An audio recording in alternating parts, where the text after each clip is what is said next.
예레미야가 아직 시위대들에 갇혀 있을 때에 여호와의 말씀이 그에게 두 번째로 임하니라. 이르시되 이를 행하시는 여호와, 그것을 만들며 성취하시는 여호와, 그의 이름을 여호와라 하는 이가 이와 같이 이르시도다.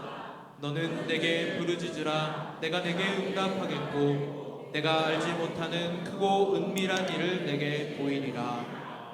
아멘. 우리 하나님 아버지는 온 세상을 창조하신 창조주이심을 믿습니다.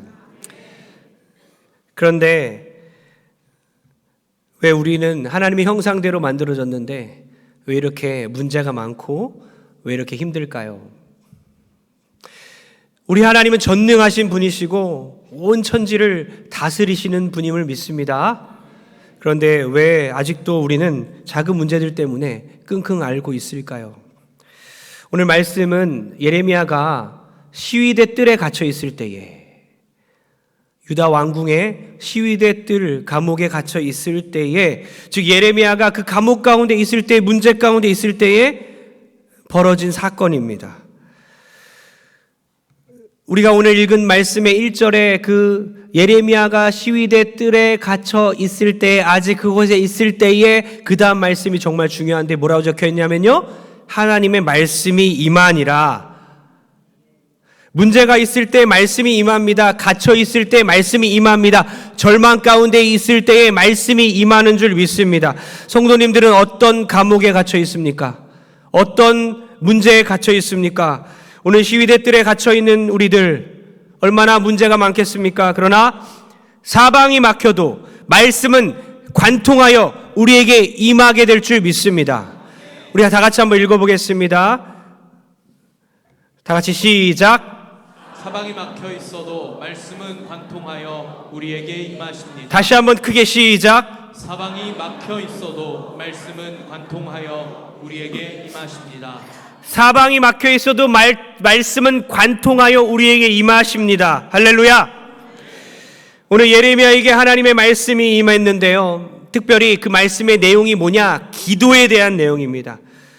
오늘 하나님의 말씀이 우리가 말씀을 듣는 중에, 찬양하는 중에, 기도하는 중에 말씀이 여러분에게 임하길 소원합니다.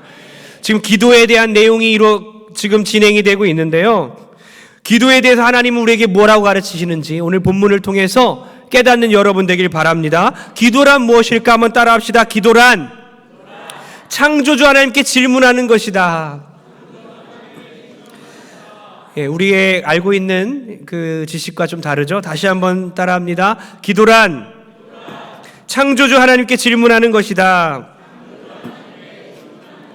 1절 다시 한번 읽어보겠습니다. 1절입니다. 시작. 예레미야가 아직 시위대 뜰에 갇혀 있을 때에 여호와의 말씀이 그에게 두 번째로 임하니라. 이르시되. 아멘. 아직이라고 했어요. 아직이요.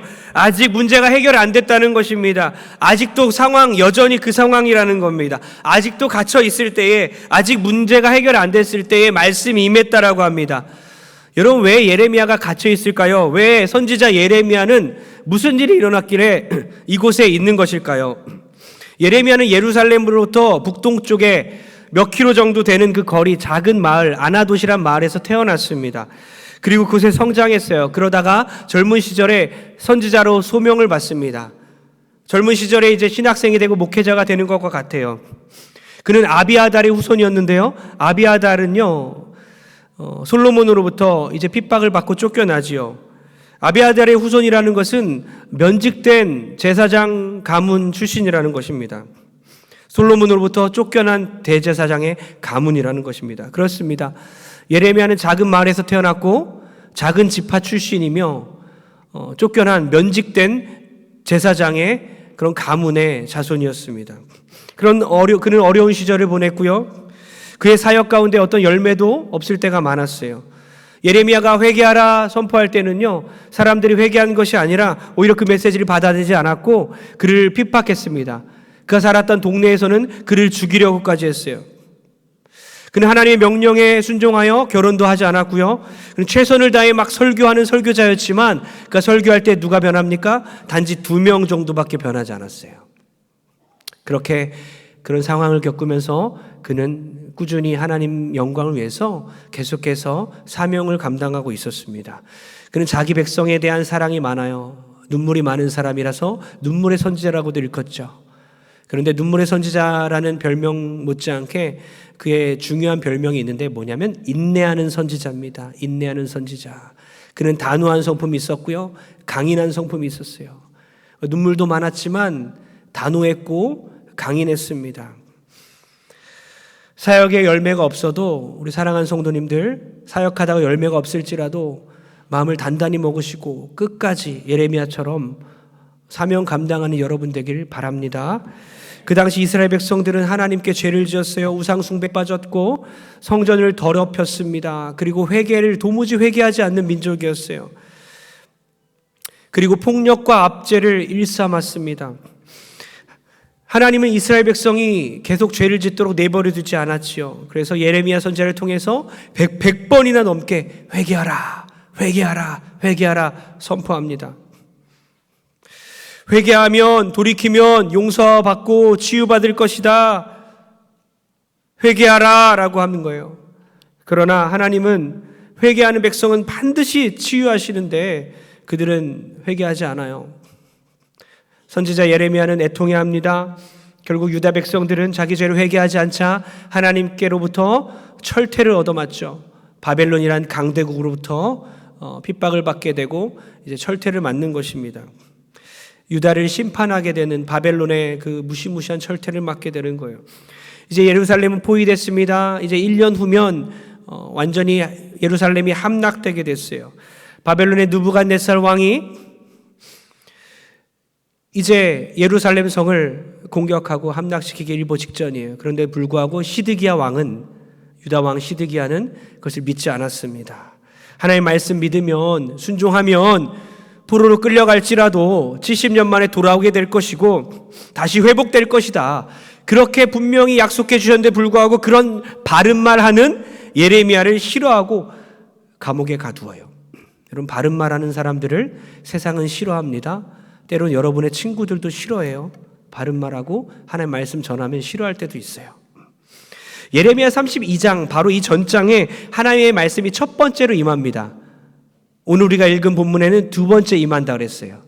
첫 번째 임했어요. 그때도 지금 시위대들 감옥에 여전히 예레미야는 갇혀 있었습니다. 그때 하나님의 말씀이 임했는데 그게 뭐냐면요, 친척의 땅을 사라고 했습니다. 이거를 보면서 여러분, 땅을 사면서 막 소망을 품는 분들이 있는데요, 친척의 땅을 사라고 하는 거예요. 아나도 땅, 이제 쓸모없는 땅, 이제 포로로 잡혀갈 텐데 그 땅을 사면 뭐합니까? 휴지 조각밖에 되지 않는 그 땅을 지금 하나님께서 친척의 그 땅을 사라고 하는 거예요. 바벨론이 차지한 그 빼앗긴 땅을 사라고 합니다. 가치가 없는 그 땅을 사라고 합니다. 왜죠?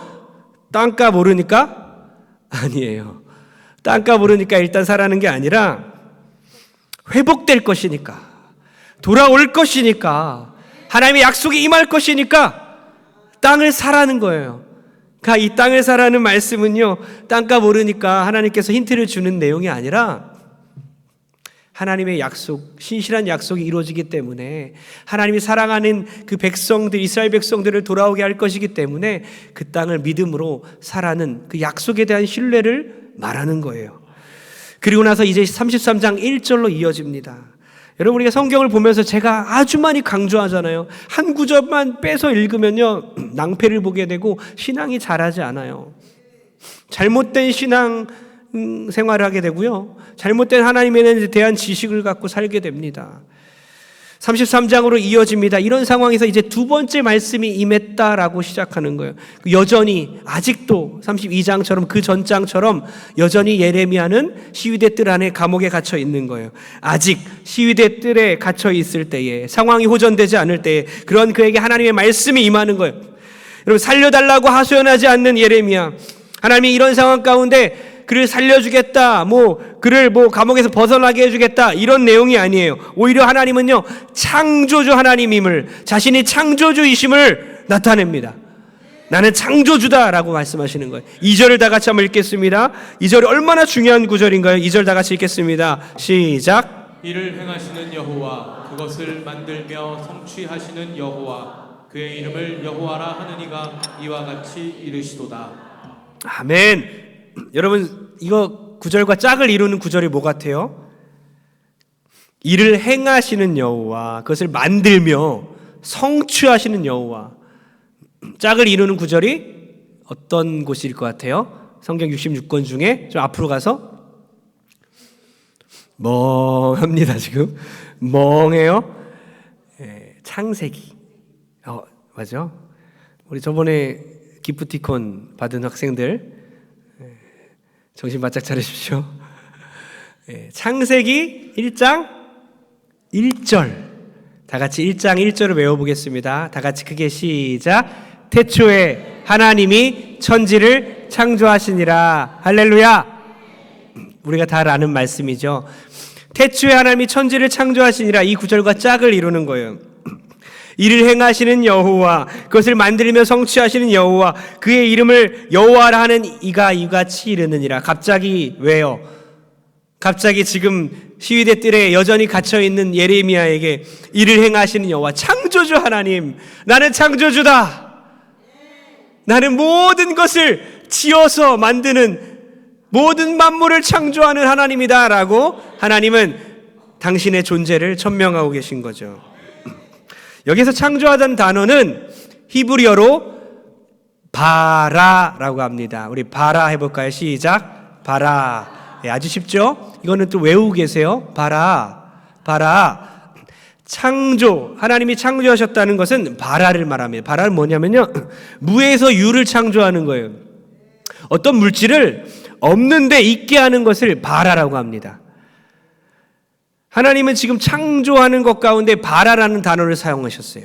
없는 것으로부터 있게 하시는 거예요. 아무것도 없는 곳에서 무언가 물질을 만드시는 것을 바라라고 합니다. 창조죠. 여러분, 유에서 유를 만드는 거 우리도 창조할 수 있잖아요. 인간도 뭔가를 만들 수 있잖아요. 지금 이거 누가 만들었어요? 이쁘게 만들었잖아요. 이거는 바라라고 하지 않고 야차르라고 합니다. 뭐라고요? 야차르. 바라는 뭐라고요? 없는 것으로부터 있게 하는 것, 무에서 유를 창조하는 것을 바라라고 합니다. 하나님은 바라하신 거예요. 바라. 모든 만물을, 모든 우주를 없는 것에서부터 있게 하시는 분이십니다. 할렐루야.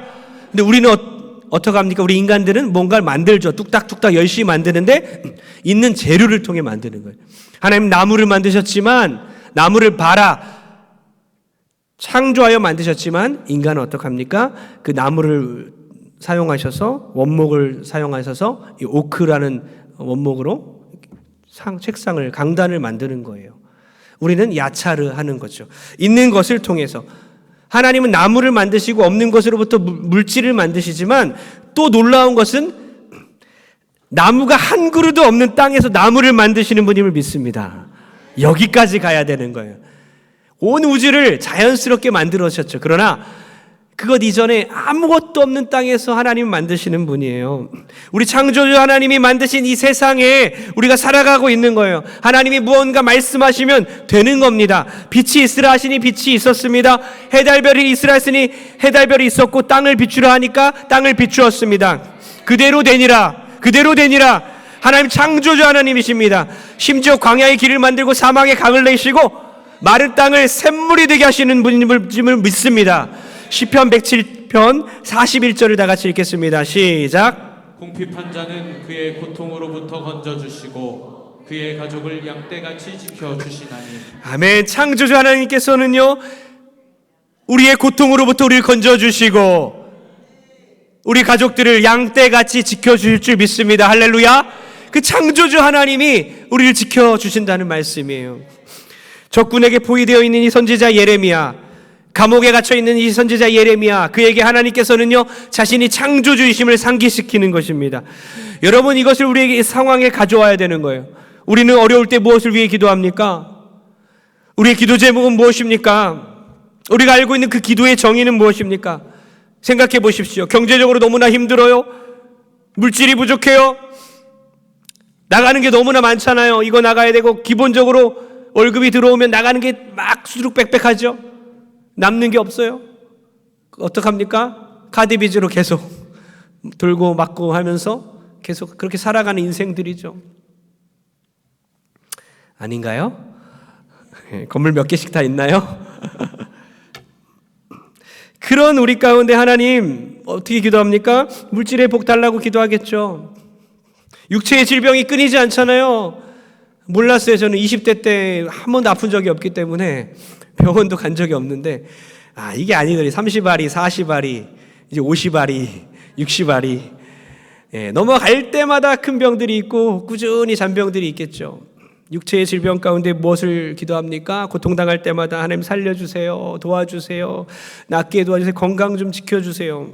자녀가 잘 되게 해달라고 도와달라고 기도하죠. 근데 예레미야가 지금 상식적으로 구해야 되는 게 그거라는 거예요. 감옥에 갇혀 있는데 빼내달라고 기도해야 되는 거 당연한 거라는 거예요. 시위대 뜰에 갇혀 있는데 무슨 기도를 하겠습니까? 살려달라고.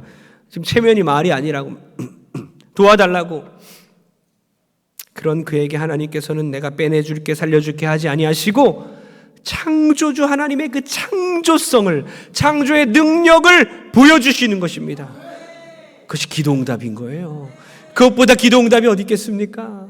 그것보다 우리에게 확신을 주는 기도응답이 어디 있겠습니까? 사진 하나 보여주세요. 여러분, 오늘 우리의 그 주제잖아요. 하나님의 위대한 일을 기대하라. 이 윌리엄 캐리 아주 유명한 선교사가 한 말이에요. 구두수선공으로 시작해서 정말 유명한 선교사가 되었는데요. 그가 이런 말을 했어요. 하나님으로부터 위대한 일을 기대하라. 하나님을 위해 위대한 일을 시도하라. 영어로 읽으면 뭐예요? 읽지 않겠습니다. 위대한 하나님으로부터 great things, 위대한 일을 기대하라. 하나님으로부터입니다. 그리고 하나님을 위해서 위대한 일들을 시도하라라는 거예요. 다 같이 한번 읽어볼까? 윌리엄 캐리가 말하는 위에 첫 줄과 둘째 줄 다 같이 읽겠습니다. 시작. 하나님으로부터 위대한 일을 기대하라. 하나님을 위해 위대한 일을 시도하라. 할렐루야. 하나님의 위대한 일을 기대하라. 하나님이 하실 것이니까. 창조의 하나님을 믿고 위대한 일을 우리가 기대할 것인가? 하나님의 위대한 일을 기대하기 때문에 우리가 하나님의 일을 시도할 것인가? 아니면 계속 시위대 뜰 안에 갇혀만 있고 그 문제 가운데 포기하고 있을 것인가? 선택하시기 바랍니다. 선택하시기 바랍니다. 내 문제 가운데서 하나님의 위대한 일을 내가 시도할 것인지 시작할 것인지, 아니면 그 문제 가운데 갇혀서 옴짝달싹 못하고 포기하며 살아갈 것인지 선택하는 여러분 되길 바랍니다. 21일간의 기적, 이 세일의 기간 동안 3회째 되는 은혜가 쌓이는 거 아십니까? 분위기가 변하고 있는 거 아십니까? 더 큰 하나님의 그 위대한 놀라운 일들이 더 계획되어 있는 건 아십니까? 하나님의 이 위대한 일을 기대하면서 21일간 주님 이 세일의 기간 동안 다 못 나와도 그래도 내가 나올 수 있는 한 최선을 다하겠습니다. 위대하신 그 창조주 하나님을 내가 기대하겠습니다. 할렐루야. 또한 이렇게 하십시오. 길을 갈 때마다, 이 3주간은 길을 갈 때마다 하나님의 창조를 찬양하십시오. 그렇지, 창조주 하나님이지. 내가 왜 걱정하는가? 내가 왜 기도 제목 때문에, 내가 왜 내 문제 때문에 끙끙 앓고 있는가? 이 모든 것을 만드신 그 하나님, 자연 만물을 보면서 창조주 하나님을 찬양하는 여러분 되기 바랍니다. 또한 기도할 때마다 하나님의 창조를 묵상하십시오. 창조주 하나님, 그리고 그 하나님께 질문하십시오. 기도 제목 다 만들어 놓고 막 들이밀지 마시고요. 막 안 나오면 쳐들어간다 꿍따라 하면서 막 하나님한테 막 쳐들어가지 마시고 질문하세요. 창조주 하나님, 질문하기 원합니다. 내가 어떻게 살아야 합니까? 창조주 하나님을 또 자랑해 보시기 바랍니다. 할렐루야. 창조주 하나님이 이 21일간 위대한 일을 계획하신 그 하나님으로부터 우리도 위대한 일을 시작하고 시도하는 여러분 되길 바랍니다. 3절 다시 한번 읽어보겠습니다. 3절입니다. 시작. 너는 내게 부르짖으라. 내가 내게 응답하겠고 내가 알지 못하는 크고 은밀한 일을 내게 보이리라. 자, 1, 2, 3절을 우리가 잘 알아야 되는데요. 1절에 시위대들에 여전히 갇혀있는 예레미야, 문제 가운데 갇혀있구나, 우리도 문제 가운데 갇혀있지. 그때 하나님의 말씀이 임했다는 거예요. 우리의 문제 가운데 중요한 것은 말씀이 임해야 되는 거예요. 하나님의 말씀이 임하게 될 줄 믿습니다. 그 가운데 창조주 하나님을 만나야 되는 거예요. 창조주 하나님은 왜요? 모든 것을 재창조하시는 분이니까 대충 만드는 게 아니에요. 완전히 바꿔버리시는 분입니다. 그래서 그 하나님을 우리가 만나야 되는 것입니다. 그래야 문제 해결의 시작이 일어날 줄 믿습니다. 그리고 이제 3절로 들어가서 너는 내게 부르짖으라 합니다. 너는 내게 부르짖으라. 우리가 너무나 잘 아는 구절입니다. 자, 여기서 좀 어렵습니다. 여기서 주무실 분이 한 2명 예상이 되는데요. 고개 숙이면 기도하는 걸로 생각 안 하고 주무시는 걸로 알겠습니다. 한때 유행했던 333 기도. 뭐죠? 우리 교회는 잘 모르고 그냥 유행했나요? 333 기도가 뭐예요? 뭐 주여 삼창인가요? 뭘 것 같아요? 자, 커피? 괜히 물어봤습니다. 저번에 한번 예진 자매가 커피를 탔는데, 기쁨 자매하고 3시 3분 3초에 기도하는 게 아니라, 예, 그런 거 누가 못 맞춰요, 그죠? 예진 자매 뭘 것 같아요?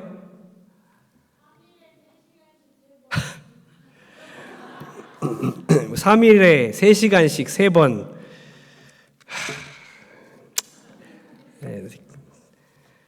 자, 우리가 예레미야 지금 33장 3절을 하고 있습니다. 333 기도는 예, 맞습니다. 우리 교회는 333 기도라는 말을 안 써서 그렇지 전국적으로 모든 교회가 이 333 기도를 유행시켰고 기도의 원동력이 됐습니다. 왜냐하면 부르짖어라 이 말 때문에, 그리고 하나님의 응답이 있다. 그래서 333 기도가 너무나 유행했어요. 근데 예레미야 33장 3절처럼 기도해라. 3시 3분 그런 거 아니고 333. 근데 정말 부르짖으라는 것일까 한번 생각해 봤으면 좋겠어요. 제가 질문하면 대부분 어때요? 우리가 생각지도 않은 것들이 답이잖아요. 우리가 알고 있던 선입견들이 다 잘못된 것일 때가 많죠. 지금 333 기도처럼 정말 기도하라는 것이었을까? 물론 중요합니다. 부르짖어 기도해야죠. 간이 저리도록 기도해야죠. 하나님께 막 부르짖어 외치고 기도하고 하나님께 때도 써야 되죠. 그러나 이 구절에서 나오는 이 부르짖으라는 말이 정말 부르짖으라는 말일까 한번 생각해 봤으면 좋겠어요. 왜냐? 부르짖으라는 말은요, 원어로는 카라라고 합니다.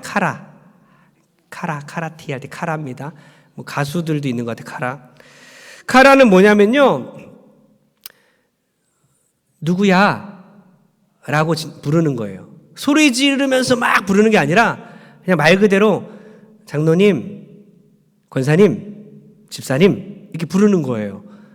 아까 제가 무슨 자매가 있는데, 기쁨 자매라는 자매가 있는데요. 아까 1층에서 봤는데 강사님 이라고 저한테 부르더라고요. 예. 네? 그게 카라예요. 지금 부르짖으라는 게 아니라 너는 나를 찾으라.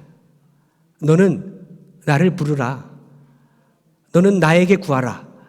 넌 기도의 대상이 누구인지를 알고 구하라. 넌 나에게 질문하라. 이런 거예요.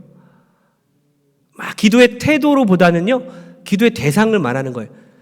물론 기도의 태도 중요합니다. 간절히 기도할 수 있고, 크게 기도할 수 있고, 작게 기도할 수 있고, 어떤 형태로든 기도할 수 있겠지만, 여기서 나오는 카라, 이 단어, 지금 창조주 하나님이라고 얘기했죠. 생각해 보십시오. 창조주 하나님입니다. 나는 창조주 하나님이다. 나는 모든 것을 있게 하는 분이다. 나는 없는 것에 무에서 유를 창조하는 그런 하나님이다 하면서 나한테 크게 외쳐라 라고 할 것 같아요? 아니겠죠. 나에게 질문하라. 나에게 물어라. 나를 기대해라. 이렇게 되는 거죠. 나는 창조주 하나님이니까 나에게 떼쓰고 해야지만 내가 들어줄게 라는 게 아니라, 내가 누군지 알고 나를 불러라. 내가 어떤 존재인지 알고 나를 찾으라. 내가 어떤 능력의 그런 존재인지를 알고 내 앞에서 기도의 자세를 취하고 내 이름을 불러라 라고 말씀하십니다. 고통 중에 고난이 있을 때는요, 막 부르짖어 기도하는 건 짜크라는 단어를 주로 사용합니다. 짜크. 뭔가 막 부르짖는 것 같잖아요. 짜크. 짜크는 오히려 막 부르짖어 기도하는 거예요. 고통 중에 여호와께 짜크하매, 환난 중에 여호와께 짜크하매, 막 큰 소리로 부르는 거를 짜크라는 단어를 주로 사용해요.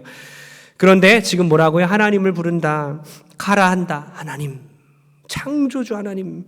거기서 여호와의 이름을 비로소 불렀더라. 창세기 13장 4절에 아브라함이 여호와의 이름을 불렀죠. 아브라함이 제단을 쌓고 그가 거기서 여호와의 이름을 불렀더라. 카라 했더라. 여호와의 이름을 불렀다. 카라 했다는 것입니다. 그러니까 목청껏 부르짖으면 자판기처럼 응답하여 주시는 하나님이 아니라, 무엇을 구하든지 다 들어주시는 하나님이 아니라, 오늘 본문에서 주시는 그 기도에 대한 혁신적인 개념은 창조주 하나님께 질문하는 것임을 믿습니다. 그리고 21일 동안 우리가 붙들어야 하는 그 하나님이 누구인지 창조주 하나님께 내가 질문하겠습니다. 기도는 위대하신 창조주께 질문하는 것임을 믿습니다. 다 같이 한번 크게 읽어볼까요? 때론, 시작. 때론 큰 소리의 기도보다 조용한 질문에 하나님은 귀를 기울이십니다. 믿으십니까? 다시 한번 읽겠습니다. 시작. 때론 큰 소리의 기도보다 조용한 질문에 하나님은 귀를 기울이십니다. 그러니까 누구를 부르는지가 중요한 거예요. 대상이 중요합니다. 너는 나를 부르라. 너는 나를 찾으라. 너는 나에게 기도하라. 너는 나에게 질문하라. 너는 나에게 그 문제를 얘기하라. 제발 다른 사람들에게 얘기하지 말고 나한테 기도해라. 제발 능력 없는 저들에게 말하지 말고, 제발 내가 능력이 없는 것처럼 주저하고 두려워하지 말고 능력이 있는 나에게 질문하고 나에게 기도하라. 대상에 대한 얘기, 바로 카라입니다. 기도하지 말라는 게 아니고요, 전심으로 기도하지 말라는 게 아니라요, 목적건 기도하지 말라는 게 아니라 정말 하나님께 질문하는 기도를 하라는 거예요. 하나님을 부르는 기도를 하는 여러분 되길 바랍니다. 기도 제목을 100가지 막 들고 왔어요. 부르짖으면서 막 들어달라는 게 아니라, 때로는 기도 제목이 없어요. 기도 제목 하나도 없어요. 그냥 아버지, 아버지, 어떻게 합니까? 나 어찌합니까? 이게 기도입니다. 창조주 하나님, 나 어찌합니까? 카라입니다. 수험생의 기도가 이런 거죠. 하나님, 대학 입시, 서울대, 인서울, 백전, 이런 게 아니라, 하나님 어디를 가야 합니까? 하나님 나를 어디로 보내시렵니까? 하나님 올해는 보내시렵니까? 그게 아니면 하나님 난 뭘 하기 원하십니까? 하나님 알려주세요. 우리 짝을 찾는 우리 분들이 있잖아요. 이제 결혼 준비하는 우리 청년들이 있는데, 이런 남자 만나게 해주세요. 막 20가지 나열하잖아요. 키는 180, 얼굴은 조인성, 인성도 완벽하고, 나에게 아주 잘하고, 부모님께 효도하는 완벽한, 돈도 잘 벌면서 믿음도 적당히 같이 있은. 여러분, 무슨 180입니까? 키 180. 그럼 저는 뭐가 됩니까? 저는 어떡합니까? 기도 제목이 안 이루어진 겁니까? 저는 그럼 저랑 결혼한 사람들은. 무언가를 우리가 새로 배우기 전에 선입견을 없애는 작업이 늘 선행돼야 되는데요. 기도할 때 묻지 않는 습관을 뽑아버려야 합니다. 보십시오. 좀 이따 우리가 기도할 때도 막 하나님한테 막 돌진할 거예요. 아마 막 속전속결 달려가실 거예요. 그러나 오늘만큼은 정말 기도할 때 묻지 않는 습관을 뽑아버리면 좋겠습니다. 묻지 않고 간구하는 습관을 뽑아버리길 바랍니다. 하나님을 생각하지 않고, 창조주 하나님을 대상이라고 생각하지 않고 그냥 막 기도하는 습관을 버렸으면 좋겠어요. 제가 설교학을 공부하면서 제일 먼저 했던 게 그거였어요. 내가 기존에 알고 있던 모든 지식을 다 버려야 했습니다. 모든 내가 했던 그 성경 해석들, 그리고 내가 몇 년 동안 했던 그 설교문들도 다 버려야 했어요. 습관을 뽑아버리는 것부터 했습니다. 그것이 시작이었습니다. 공부 내내 계속 뺐습니다. 내가 알고 있는 것들 다 빼버렸어요. 그러니까 조금 늘었어요. 말투, 제스처 이 정도면 됐다 하는 생각까지도 다 빼버렸어요. 잘못된 습관을 빼고 설교에서 내가 했던 모든 방식들을 다 제거하니까 그때부터 조금씩 성장하기 시작해서 지금도 아직 멀었지만 지금도 제가 하는 것이 내가 알고 있는 것들을 빼고 있어요. 습관을 빼고 있습니다. 여러분, 잘하는 것을 하기 위해서는 잘못된 것부터 바로 잡는 것이 먼저임을 믿습니다. 그것이 신앙의 출발점이에요. 좋은 가정을 만들고 싶으십니까? 경건한 가정을 만들고 싶으십니까? 뽑아낼 것부터 뽑아내길 바랍니다. 나에게 잘못된 습관은 무엇인가? 집에 오면 들어 누워 자빠져 있는가? 오자마자 내가 할 일만 하고 있는가? 그거부터 뽑아버려야 되는 거예요. 기분 나쁠 때 툭툭 대는가? 말로 함부로 하는가? 부부끼리 대화를 하지 않고 각자 할 일 하다가 휴대폰 만지다 잠을 자는가? 아내를 이제는 구닥다리 취급하고 있는 건가? 요즘 남편에게 막말하는 게 유행이라고 하는데 유행을 내가 잘 따라가고 있는 거 아닌가? 그런 습관들을 빼야 되는 거예요. 자녀들과 대화하고 있지 않는 습관들. 뽑아내지 않으면 새로운 것이 자라날 수가 없는 거예요. 먼저 뽑아내야 되는 거예요. 시드기야는 두 눈이 다 뽑혀서 지금 잡혀갑니다. 이제 시드기야는 잡혀가요. 두 눈이 다 뽑혀버립니다. 예레미야 말을 듣지 않았잖아요. 하나님의 말씀을 듣지 않았습니다. 왜요? 자기 자존심을 뽑지 않았습니다.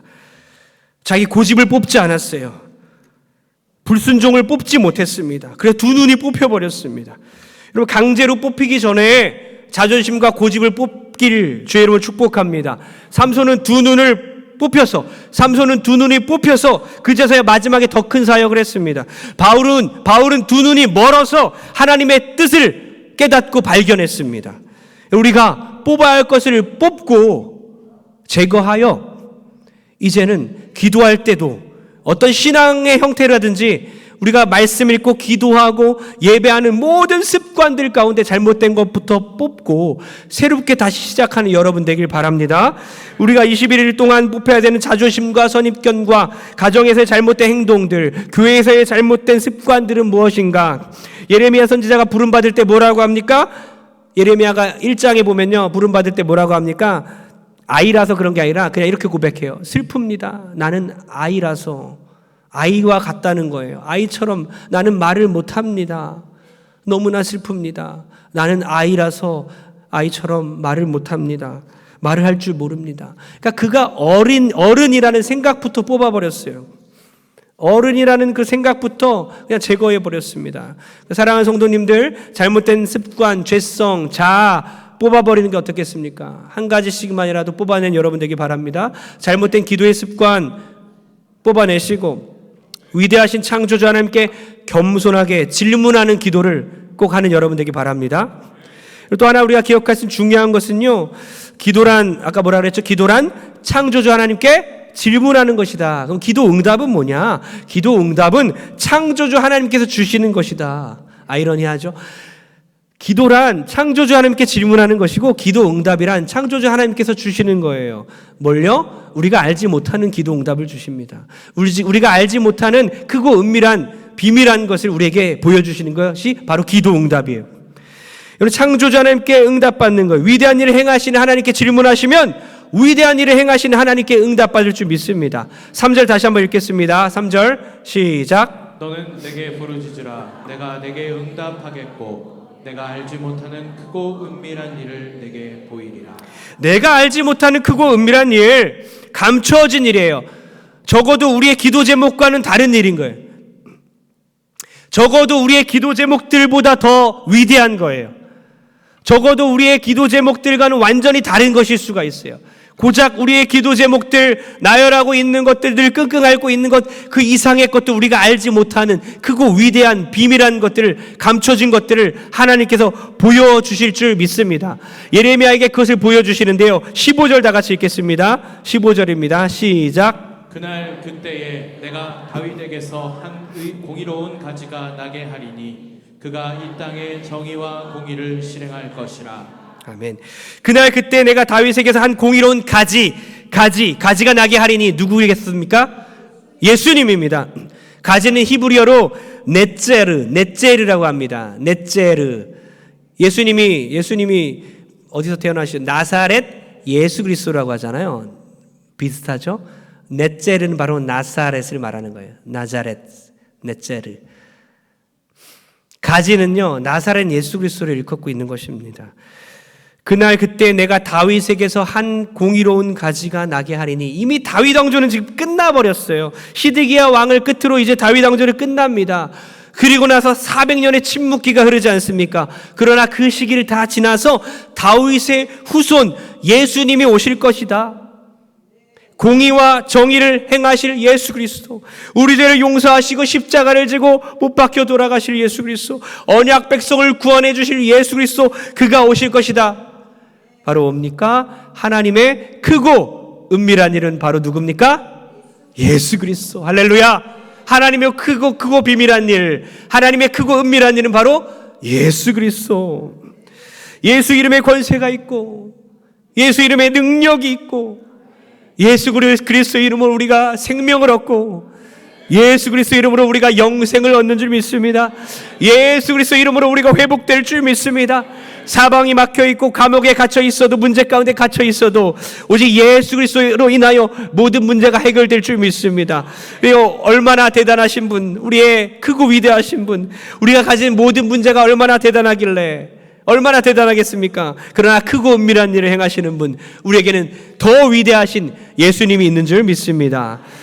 우리 다시 한번 읽었으면 좋겠는데, 예상 밖에 우리 있나요? 다 같이 시작. 예상 밖의 응답이 가장 특별한 하나님의 응답입니다. 예상 밖의 응답이 가장 특별한 하나님의 응답이 되는 거예요. 내가 알지 못하는 예상 밖의 응답이죠. 내가 늘 기도했던 그 기도 제목 말고, 내가 기대했던 그 기도 응답 말고, 특별한 그 하나님의 응답은요, 예상 밖의 그 기도 응답으로 주어지는 것이에요. 지난달에 단기 선교를 다녀왔을 때 단기 선교 신청했잖아요. 그때 다 저마다 결단들이 있었어요. 팀원들이 자기 결단 어떻게 선교를 신청했는지를 간증을 했었습니다. 그 중에 제가 사연을 말씀드리고 싶은 분이 있는데요. 그 20명 중에 한 분이 권사님인데, 두 글자만 말씀드리면 모미자 권사님, 차모미자 권사님. 올해도 안 가려고 했답니다. 여름에 더위를 너무 많이 타시는 분이셨어요. 필리핀이 얼마나 덥습니까? 그래서 가지 않으려고, 습하니까 힘드니까 그렇게 결단을 내렸어요. 직장도 너무나 고되고요, 몸도 너무나 힘들어서 여름엔 그냥 푹 쉬어야지 이렇게 계획을 하고 있었습니다. 근데 8월 1일 월상 예배 때 딱 예상치 않았던 하나님의 기도 응답이 임하는데요. 그때 설교 제목이 뭐였냐면 세상에서 가장 위험한 기도였습니다. 세상에서 가장 위험한 기도가 뭐예요? 자기 뜻대로 정하고, 자기 뜻대로 결정하고 기도하는 그런 기도. 그래서 하나님 뜻대로 하는 기도를 해야 합니다. 이렇게 막 설교가 선포됐는데요. 그때 권사님께서 그날 말씀을 듣고 결단을 내렸어요. 가야 되겠구나. 이렇게 말씀했습니다. 세상에서 가장 위험한 기도, 저의 마음을 꽉 찔렀습니다. 저는 저 나름대로 휴가를 푹 쉬는 걸로 정했었는데 이게 웬일, 두 손 두 발 다 들었습니다. 그 후로도 요나 시리즈 말씀을 통해서 더 이상 도망갈 수 없음을 깨달았습니다. 필리핀 단기 선교를 통해 권사님과 그 가정에 놀라운 변화가 일어났습니다. 그 권사님이 알지 못하는 방식으로 크고 비밀한 일이 하나님께서 그 가정에게 임하게 하셨어요. 원래 재정적으로 부담이 되셨었는데, 그래서 5만 원씩 저축해서 내년에 필리핀 갈 겁니다 이랬는데, 그런 계획을 세웠는데 하나님이 재정적인 것도 다 채워주시고 오히려 돈 걱정 안 하게 오히려 남게 하셔서 다른 사람들을 돈으로 물질로 막 섬기셨어요. 그리고 아들이 말씀에 완전히 사로잡혀 버렸어요. 이야기를 듣는데 제가 막 눈물이 막 났는데요. 아빠가 술 먹고 와서 이제 음식을 먹으려고 세 식구가 둘러 앉았습니다. 아빠는 이제 믿음이 없으셔요. 아빠를 위해 얼마나 기도했겠습니까? 아들과 아내, 우리 권사님께서. 아빠가 아들에게 그 식탁에 둘러 앉은 상태에서 아들에게 기도해 달라고 했어요. 그 놀라운 은혜죠? 하나님의 역사가 그때부터 시작됐는데요. 식사 자리에서 아들이 엉엉 울면서 기도했습니다. 엉엉 울면서 막 기도했어요. 아버지를 사랑하니까. 아버지를 너무 사랑하니까 아버지를 위해서 막 엉엉 울면서 기도했어요. 셋 다 막 통곡하면서 울었다고 합니다. 놀라운 은혜죠. 그리고 그 형제는요, 정말 큰 은혜를 받고 신앙생활 정말 열심히 하고 있는데요. 우리 아들이요. 우리 교회 청년인데 친구를 전도하려고 노력하고 있고 막 뭐 사주면서 친구를 전도하고 있어요. 그러면서 엄마를 위해서도 늘 기도하고 엄마를 존경한다고 하고 정말 믿음으로 오히려 아들이 그 가정을 붙들고 있는 모습을 봤습니다. 이것이 얼마나 큰 은혜입니까? 예상이나 했겠습니까? 권사님이 예상이나 했겠습니까? 아들이 변화돼서 가정을 변화시키고 이끌고 있는 그것이 정말 위대하신 창조주 하나님의 놀라운 기도응답 아니겠습니까? 하나님의 창조주 하나님이십니다. 예상 밖의 응답이 가장 특별한 응답이에요. 내가 알지 못하는 크고 은밀한 일을 하나님께서 보여주십니다. 때로는요, 기도 응답이 고난일 때도 있어요. 내가 알지 못하는, 내가 원치 않았던 기도 응답이 때로는 혼나는 거예요. 혼내요. 하나님 우리 혼내는 게 기도 응답이에요. 여러분 가정에서도 그렇지 않습니까? 자녀들 막 혼내잖아요. 잘못하면 혼내요. 근데 이해를 못할 때가 있어요. 자녀들이 왜 혼나는지. 사랑하니까 혼내는데. 둘째가 언젠가 이게 차를 타고 5식구 이렇게 가다가 둘째가 갑자기 여기 있는 것 같은데 우리 둘째 주무시고 계신가요? 둘째가 이런 질문했어요. 아니 사랑하면서 왜 때려? 사랑하면서 왜 때려? 당황했습니다. 사랑하는데 왜 때려? 우리 학생들 생각해 보세요. 도대체 부모님이 왜 나를 왜 때려? 여기 뭐라고 대답하겠습니까? 성숙한 사람들, 성숙한 우리 언니 오빠들 있잖아요. 우리 둘째는 2학년인데 3, 4, 5, 6학년은 뭐라고 대답하겠습니까? 그때 옆에 있던 첫째가 5학년인데 이렇게 말해요.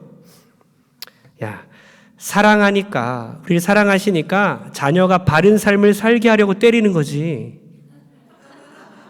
놀랍지요? 깜짝 놀랐어요. 다행이다. 대신 얘기해 준 거예요. 다행이다. 둘째가 갑자기 또 부모를 당황케 합니다. 그러면 화는 왜 내? 첫째가 아주 명쾌하게 답을 내립니다. 네가 그런 이상한 질문을 하니까 화를 내는 거지. 사건 종결됐어요. 여러분 사실 우리 하나님께서 우리에게 질문하고 있는 거예요. 사랑하면 우리 왜 고난을 주십니까? 우리가 하나님께 그런 질문을 하고 있는 거예요. 어린아이처럼. 영원한 숙제입니다. 사랑하면서 하나님 왜 나는 이 모양입니까? 하나님 사랑한다면서요. 평생 동안 풀어지지 않는 숙제입니다. 사랑한다면서 왜 나에게 고난 주세요? 아까 그 대답을 빌리자면 자녀가 바른 삶을 살게 하려고 고난을 주심을 믿습니다. 자녀가 바른 삶을 살게 하려고 고난을 주시는 거지. 하나님은 바벨론이란 철퇴를 들어서 내려치고 있는 거예요. 시체들이 질비할 것이며 참혹하게 예루살렘 성은 파괴될 것입니다. 때론 기도 응답인 거예요. 고난 줄게, 고난 줄게. 그러면서도 돌아오게 하시는 것입니다. 우리가 원하는 기도 응답은 아니겠지만 부르짖어 기도하라는 것이 아니라 내가 원하는 것을 부르짖어 기도하는 게 아니라 21일 동안 크고 비밀한 일들 때로는 고난 줄게 기다려. 고난을 좀만 참아내.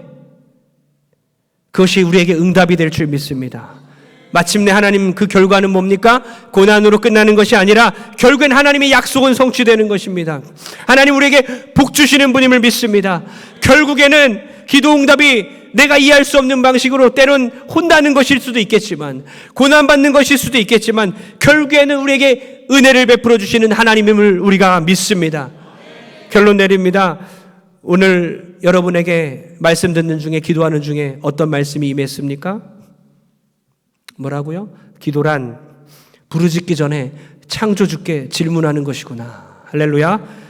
무에서 유를 창조하시는 그 하나님께서 나의 기도를 듣고 계심에 내가 확신하고 하나님께 질문하는 것이구나. 또한 기도 응답이 뭐라고요? 우리가 기도한 대로 응답받는 것이 아니라 무엇을 구해야 할지 몰라서 하나님께 물어보는 것이 기도이기 때문에 기도 응답도 우리가 알지 못하던 그런 크고 비밀한 일을 하나님께서 보여주시는 것이 기도 응답이구나. 할렐루야. 우리 피카소의 그림 보고 결론 내리겠습니다. 여러분, 뭐 같아요? 뭐죠? 양이에요? 피카소가 무능하네. 유명한 피카소의 그림인데요. 전시물이죠. 피카소의 전시물인데 황소입니다. 황소.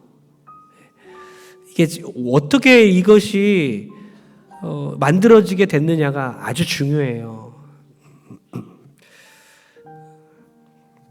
1943년 어느 날 피카소가 이제 길거리에 버려진 그 자전거를 폐차할 그 자전거 버려진 거를 주웠어요. 그리고 나서 그곳에서 자전거의 안장과 핸들을 떼어냈습니다. 그리고 안장 위에 핸들을 거꾸로 매달았어요. 그리고 황소머리라는 이름의 조각 이름을 붙였습니다. 이 작품은 피카소의 예술성과 독창성이 돋보이는 그런 작품입니다. 세월이 지났습니다. 50년이 흘렀어요. 1990년대에 런던에서 한 경매장에서 이것을 이제 경매했어요. 얼마에 팔린지 아세요? 너무 화내지 마세요. 억소리 내지 마세요. 293억 원에 팔렸어요. 네. 그러니까 버려진 자전거로 293억 원의 가치를 만들어냈다는 거예요.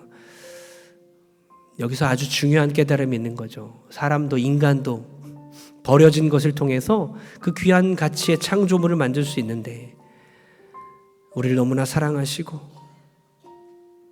우리 하나님의 형상대로 만드신 그 하나님께서 우리의 인생을 새 창조하시지 않겠습니까? 재창조하시지 않겠습니까? 우리의 인생을 아름답게 만들어 주시지 않겠습니까? 우리를 통해서 위대한 일을 보여주시고 우리로부터 위대한 일을 행하시며 위대한 일을 시작하게 하실지 않으시겠습니까? 그 하나님의 그 창조주 하나님의 위대하신 능력을 믿으시고 우리 21일 동안 정말 함께 기도했으면 좋겠어요. 정말 우리의 모든 문제를 하나님께 다 올려드리고 하나님을 먼저 만났으면 좋겠습니다. 그리고 그 위대하신 창조주 하나님께서 우리의 인생을 정말 아름답게 창조해 나가시고 정말 아름다운 가치로 만들어내실 줄 믿습니다. 할렐루야! 할렐루야!